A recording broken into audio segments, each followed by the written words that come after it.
children notice sensory input very quickly. So even small sensory flavors feel very strong and intense for them.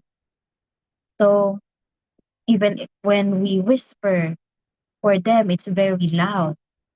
You might see them being easily bothered by noises or crowds, distracted by small details, very small details, and sensitive to textures or clothing. There can also be big reactions to touch or movement and difficulty filtering the background stimuli. So this is because their sensory cup feels fast, so input feels intense. And the last on our quadrant is the sensory avoiding kids or the careful eaters. So if you can look at this picture, the child is saying, it's too much for me. Please remove it because they actively avoid those sensory inputs. These children also fill up fast, but like I said, they actively limit the sensory input, like someone choosing only mild, predictable foods. So, common signs for these children include avoiding the swing, the slides, or rough play. They do not like messy play or mixed textures. They prefer quiet and controlled spaces, and they avoid hugs unless they choose for it themselves. And they also remove clothes with tags or seams. So they are behaving this way because they are protecting their sensory comfort. Okay. So I hope that uh, I'm clear with all of the four patterns because in all four patterns, children are communicating what their brain needs. These behaviors are communication, not misbehavior. So their brain may be communicating, I need more input, or I'm overwhelmed, or I need a different type of input. So when we understand their brain's appetite, we can support them better at home, in school, and in daily routine. Oh, we are now moving on to the bulk of the lecture, um, which is what's most relevant to you as a parent. What can we do at home? The good news is, parents, you don't need sensory gym or special equipment. So most sensory support happens naturally in our daily routine. So don't worry if you don't have those fancy swings or fancy balancing beams because you can make do at home. Think of it as giving your child the right kind of brain food throughout the day.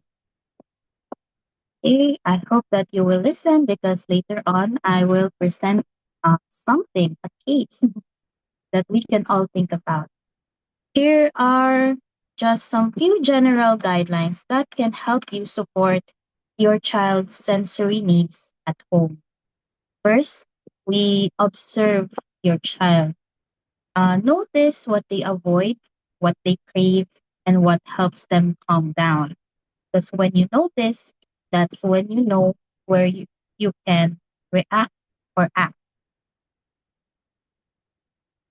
Next, we need to balance activities. Uh, when they are craving alerting input, we give it to them, but we also mix calming experiences so that they are ready to do their activities. Third, we also build predictable routines because predictability is calming for the sensory system. So when they know what to expect, they are more calm in doing their activity. For the next one, we offer choices and never force them. So let them choose what feels comfortable for them. Every child has different sensory system, sensory preferences rather. This one, it's my favorite. It's think little and often. You don't need long sessions, like 1 hour of sensory activities. You just need short, frequent sensory breaks, like 1 to 5 minutes, are more effective than a long activity once a day. So little and often. Last, for our general guidelines is respect their sensory boundaries. Always respect their sensory boundaries and don't force it. If your child avoids certain textures, noises, or sensation, don't force it, but rather offer alternatives and introduce new sensations slowly and gradually until they are able to tolerate it and even actively participate in it.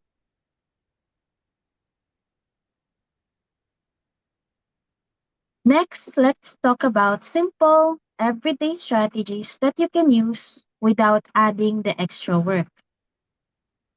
Uh, First, we can create a calm corner, a cozy space with soft lighting, pillows, and calming items like fidget toys or their favorite toys. This becomes a safe zone. So when your child feels overstimulated, next, we can use visual supports. The use of visual schedules, first, then boards, and picture cues help children understand what's coming next. And remember, predictability is calming for the sensory system. Next are offer movement break. Think, remember, think little and often, and that includes movement breaks, um, say every 30 to 45 minutes. This helps children who get hungry for sensory input, especially during homework or screen. And for the next one is modify the environment. Small changes can reduce overwhelm. So small changes like using dimmer lights, reducing background noise, or limiting visual clutter by organizing the home uh, can reduce overwhelming stimulations for them. And lastly, we encourage outdoor play daily because nature is the best playground or sensory gym.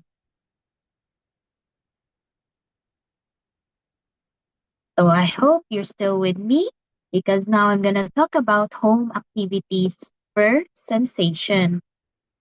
These are some easy, practical activities that you can do at home. So think of them as your child's sensory snacks and needs.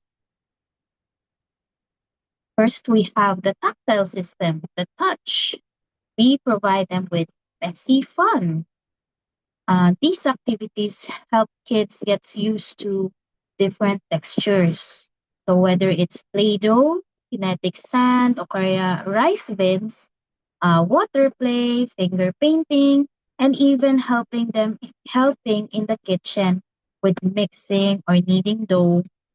Let your child explore at their own pace because remember, they might be sensitive to it or they might be sticking to it. We will let them explore at their own pace. Next is the vestibular system, the movement. Movement gives energy and helps with attention. So whether that's jumping on cushions, dancing, rolling on the floor, swinging if you have an available swing, and spinning in a controlled, safe way, and even home obstacle courses using tables or chairs or even pillows. you can do your own obstacle course at home. You can use movement activities earlier in the day and not right before bed because usually they are alerting for the kids. Next is proprioceptive system. When we think of proprioceptive system, we think of heavy work. So whether that's pushing a laundry basket or any heavy basket, carrying groceries, wrapping them on a blanket like a burrito, wall push-ups, animal walk like bear walk, crab walk, frog jumps, or even helping with chores like sweeping or mopping. Anything that is heavy work is will help their proprioceptive system, which is also usually calming for them. Heavy work is great be- before homework, meals, or bedtime. Next is the oral system, which is mouthing safely, drinking through straws like ice, chewy snacks, blowing bubbles, or chewing gum if appropriate. And for the auditory and visual system, we have soft background music. We can also use noise canceling headphones when they are overwhelmed, use low lighting, and simple visual organization or I spy or matching games for visual attention. So the goal isn't, oh, we have one more interoception or body check in. So this is the latest sensory. We can teach them body check-ins by asking, is your tummy hungry? Do you need the bathroom? Or how is your body feeling? We can also increase awareness for their body using yoga or mindfulness techniques, breathing techniques, and increase emotion awareness using emotion matching activity. Okay, so the goal is not a perfect routine. It's simply supporting your child's sensory appetite throughout the day. Remember, a balanced sensory diet helps them feel calm, focused, and ready to participate in daily life. Small adjustments at home can make big differences in your child's regulation and confidence. So I hope that you absorb some of the or all of the things that I taught you because right now we are going to apply what we learned. So get one for sheet of paper. Just kidding. We are just going to share a quick example to see how sensory processing looks like in daily life by here, meeting Pedro, an awesome kid, or a 5-year-old with an autism spectrum disorder. And so this is his mother, and this is Pedro's mother, and he says that Pedro is always hyperactive. He always spins and jumps without a care for his safety. And she also says that he's such a picky eater. He only eats certain food. And last, she also says that he doesn't look when I call his name Pedro and gets easily distracted by his toys or even a small thing. I want you to help me help his mom, Pedro's mom, on how we can look at this case in a sensory lens. Okay, let's use our sensory lens to help Pedro's mom. Here's the first question. Pedro's mom says he's hyperactive always spins and jumps without a care for his safety. What could this behavior be communicating? So we'll uh, just put your answers in the chat box. Uh, when he's hyperactive, always spinning and jumping without a care for his safety, is it A, he has a big appetite or sensory seeking for movement? Or B, he has a slow appetite or has low registration for movement? Or C, sobrang kulit lang niya. Sobrang kulit lang ni Pedro, kaya siya hyperactive.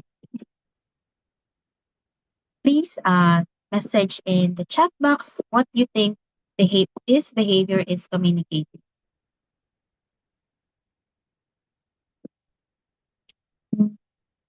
Okay, I'm seeing some answers in the chat box, which is okay. Most of you have answered letter A. He has a big appetite or sensory seeking for movement. Let's see if you are correct. That's right. He has a big appetite for movement. So this is not misbehavior. Pedro's brain craves strong movement input like jumping, spinning, crashing, pushing, or climbing. And this is not misbehavior, it's his nervous system looking for more flavor of vestibular and proprioceptive input. Ayan. So what could Pedro's mom do? A. Give him more movement throughout the day until he is satisfied. Or B. Make him stay still so he behaves. Okay, please message again in the chat box. I'm seeing some answers.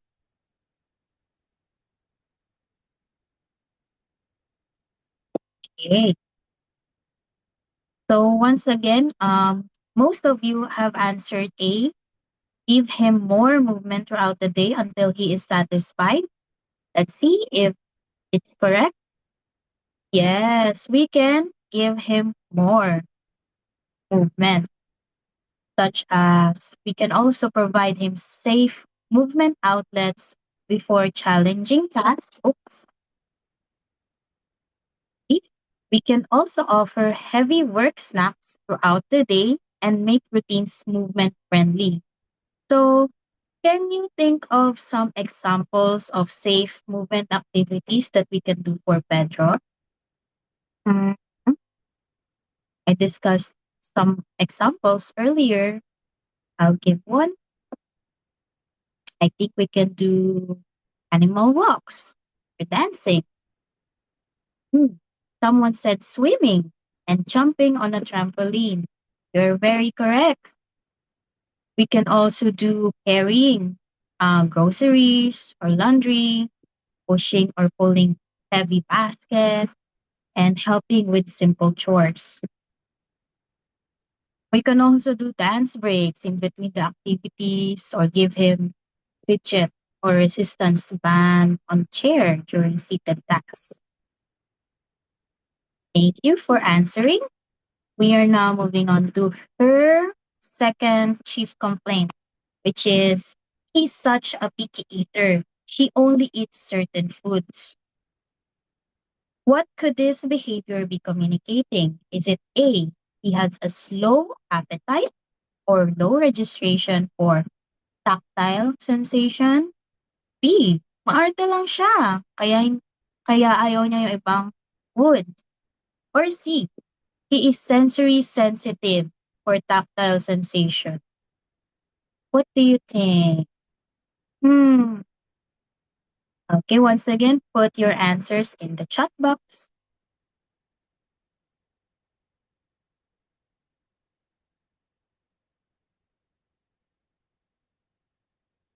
Okay, I'm seeing some answers which are B, sensory sensitive, CCC. Okay, let's see if you are correct. Yes, he may be tactile sensitive in his mouth. That's why he doesn't like certain textures and that's why he doesn't like certain foods.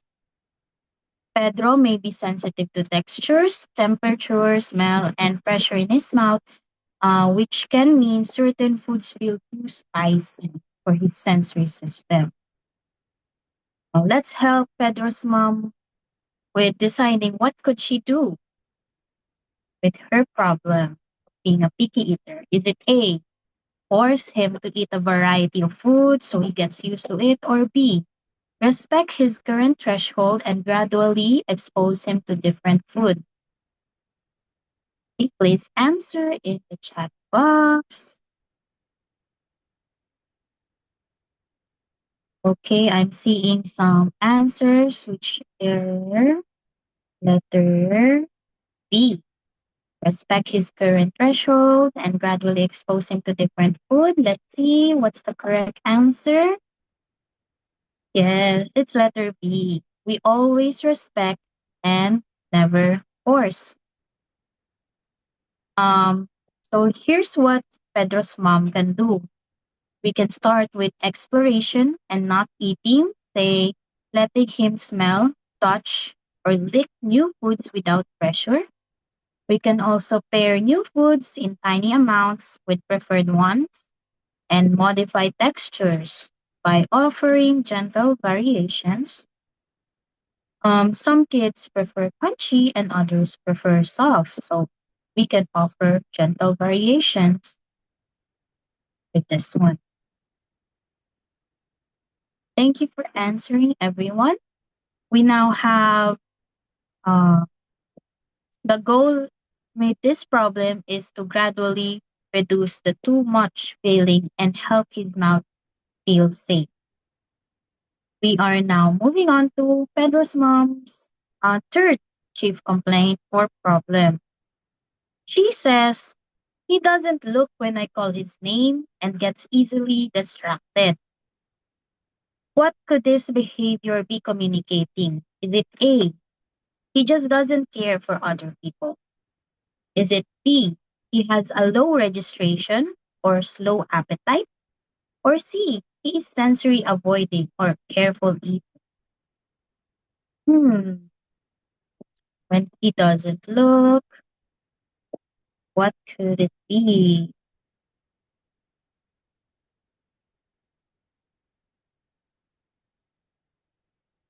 Pedro's mom keeps calling him, Pedro, Pedro, but he doesn't look.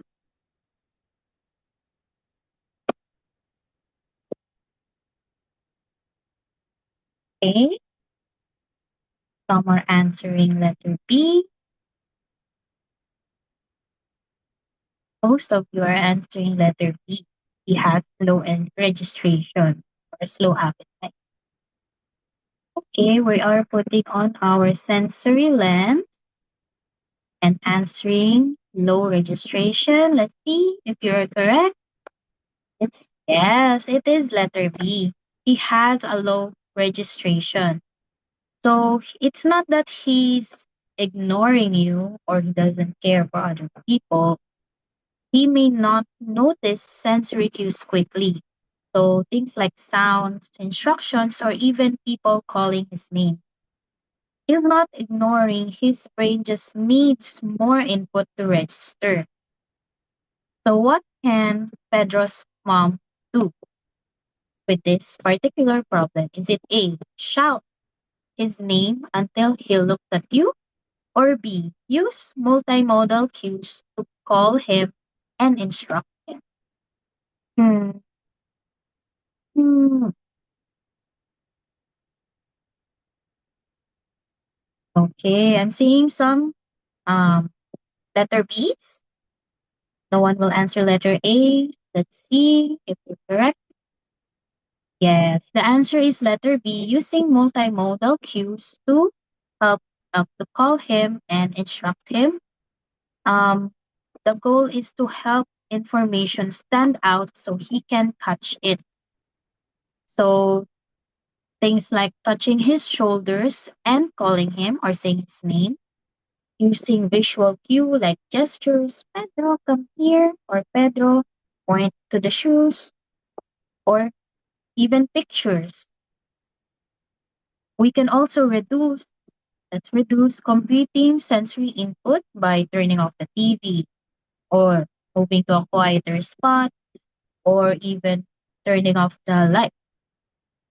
We can also increase intensity slightly, like louder voice and clearer tone, and getting into his visual line before speaking.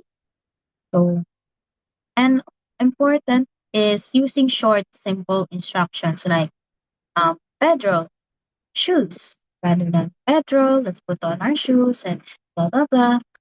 Or Pedro, toothbrush, rather than Pedro, I want to go to the bathroom and get your toothbrush and let's yeah, just short, simple instructions can help Pedro when they are a low registration. So, can you think of some other examples of how we can help Pedro, perhaps?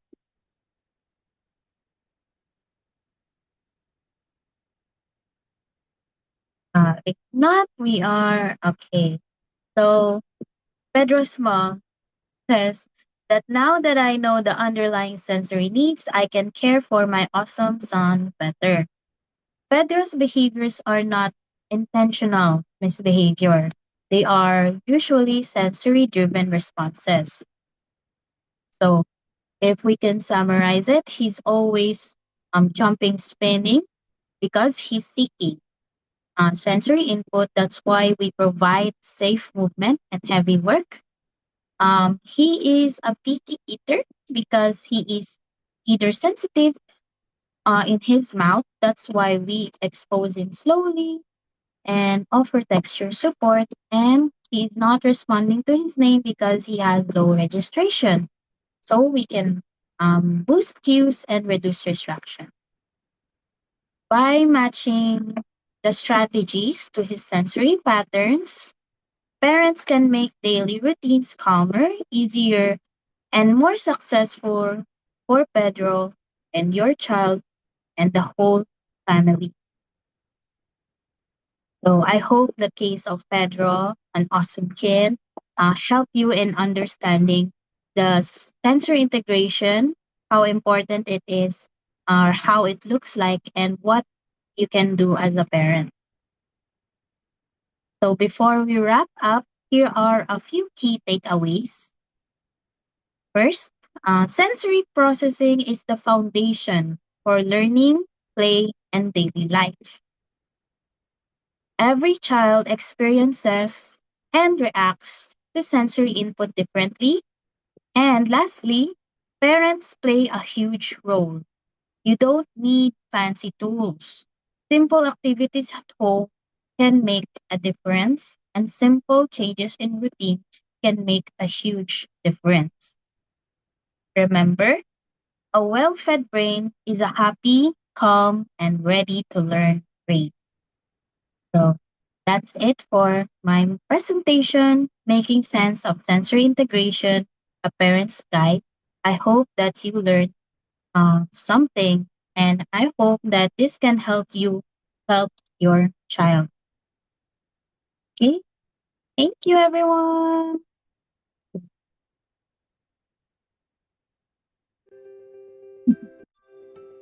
Thank you, Teacher Mon, for that very insightful look into sensory integration.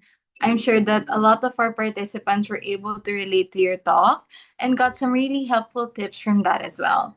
I, for one, appreciate how you simplified the different air quotes appetites that kids can have for sensory input. As a therapist, this makes it easier for me to recognize what kind of demands the child will need and how I can address that craving. So thank you, Teacher Mon. All right. So before we proceed, we just like to do a quick checkup on everyone. So, how is everyone feeling? You can just react using your react buttons on Zoom. So, is everyone feeling excited, energetic, happy? Patingin naman po ng mga okay. Ayan, we see us some Oh, a hearts. lot of Meron hearts and happy smiley. faces.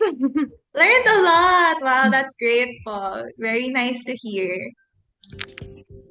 Okay, so feel free to react anytime or engage with us in our chat box as well. So now we will be opening the floor to any questions that you may have for Teacher Mon. In the interest of time, we will only be accommodating 2 questions. But if we have a bit more time, we'll try to accommodate more if there are any more.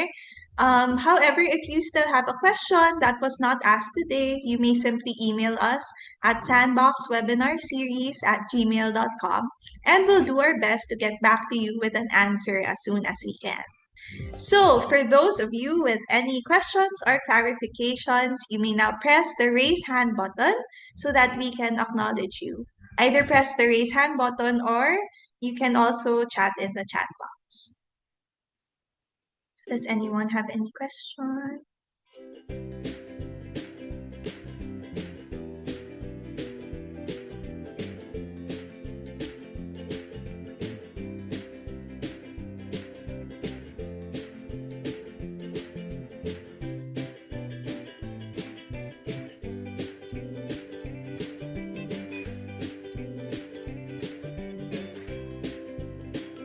I think we have one question from the chat box. So allow me to read. It's from Mrs. Layla. How will a parent know that the hyperactivity of the kid is just a normal action for a growing kid or already with on a spectrum mode? So Teacher Mon. Okay, so thank you for that question. Um, wait, read it again. Okay, so yes, there are some kids that are very hyper already, and yes, there at some point they are a normal activities for the kids because they are also exploring movement and heavy work or how they can do how they can use their bodies in their environment. But if you see that the child is being too much hyper, or they are always spinning, always jumping, and that it seems that they do not care for their safety, even if you um teach him or talk to him about it already, and they are seeing no signs of changing their behavior, then that might be a red flag. Terrible trees. Yes, there are also terrible twos and terrible trees na age.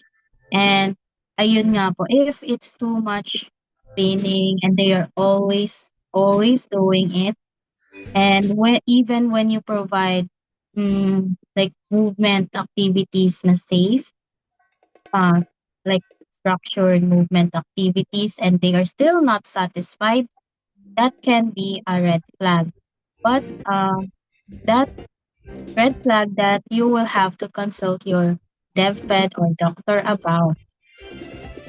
Again, that we are not the ones who will diagnose our kids, but if you are on the lookout for those signs, then we can intervene earlier and help your child earlier and help your child satisfy their sensory needs.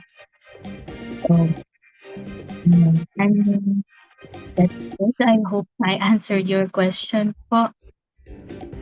Oops. Ay, Okay, thank you, Teacher Mon, for answering our first question. Do we have any other questions? Again, you can just send them in the chat if you're shy or if nahiya po tayo mag-on ng camera and microphone.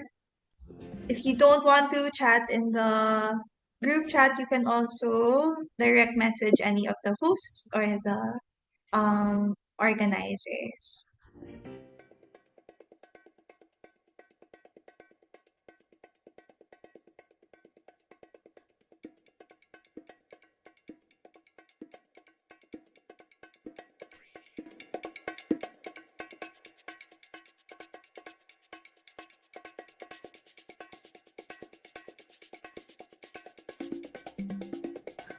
I think we have one message here. Okay, so posible po ba na yung anak ko is may mga ayaw na sounds and hindi rin nagpapahug or touch, pero kapag may gusto po siya na ginagawa, sobra-sobra naman po yung pagkagusto tulad ng pagtalon and yung mga pagtakbo. Hello, thank you for that question. Yes po, possible po. If you will remember po the 4 quadrants that I discussed, mayroong mga sensitive, meron din mga seeking. So possible na sa auditory or sa hearing, they are sensitive, but it's also possible na at the same time, they are seeking movement or proprioceptive input po. So, yan. So it's also possible po talaga na mag-overlap, and there are also different types per child na mag-overlap po talaga. So that's why we have to observe our child closely on what they can tolerate, what they crave, and what they avoid. So whether that's sounds, or whether they seek movement, or whether they avoid textures, that's how we will know the sensory profile of our child. So thank you po. I hope that answers your question. Thank you, Teacher Mon. I think yes, that answers the question kasi parang wala naman ng naging follow-up from our question. So that's all the time that we have for this Q&A part. Thank you to our parents for listening and sending their questions. Thank you also, of course, to Teacher Mon for her talk. Again, if you still have any questions, you can send them via email. So we can send them to Teacher Mon and then she can answer them at her convenience.